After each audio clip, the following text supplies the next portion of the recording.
कि 91 का एक्ट भारत के बेसिक स्ट्रक्चर संविधान का हिस्सा है, तो फिर लोअर कोर्ट्स को तो सुनना चाहिए ना सुप्रीम कोर्ट के ऑर्डर को।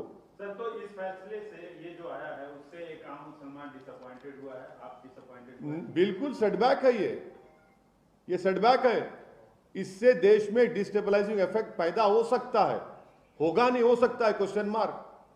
नहीं, इसलिए देखिए हर कोई जाकर ये बोलेगा कि 15 अगस्त से पहले था, 47 से पहले ये होता था।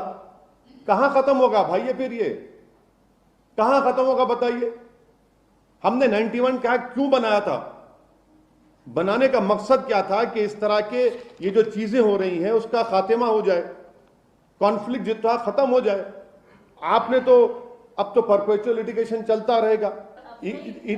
My apprehension is that anyone tomorrow can go and say that no, we were doing such a thing, or we were in possession before 15th August 1947. Then what is the point of passing a 91 Act?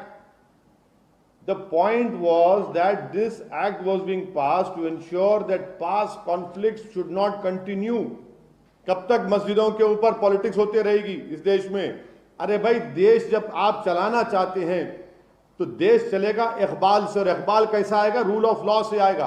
वैसी जो कह रहे हैं कि भाई इतनी जगह हैं जहां पर अब जो है वो कंट्रोवर्सी खड़ी हो जाएगी और कोर्ट ने ये कह दिया, और 91 का एक्ट जो आया उसका तो मोटिव ही खत्म हो गया।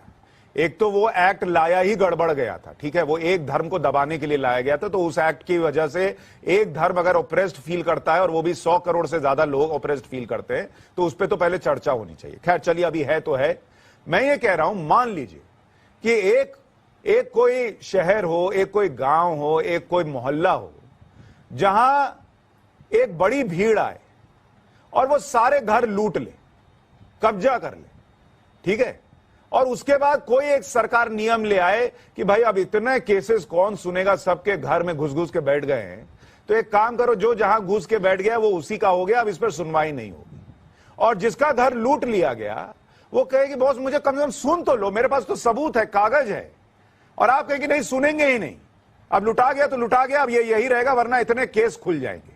क्या ये उस आदमी के साथ जिसका घर लूटा गया उसके साथ न्याय है? और अगर जो लोग कब्जा करके बैठे हैं उनके साथ ये होता तो उनको स्वीकार होता?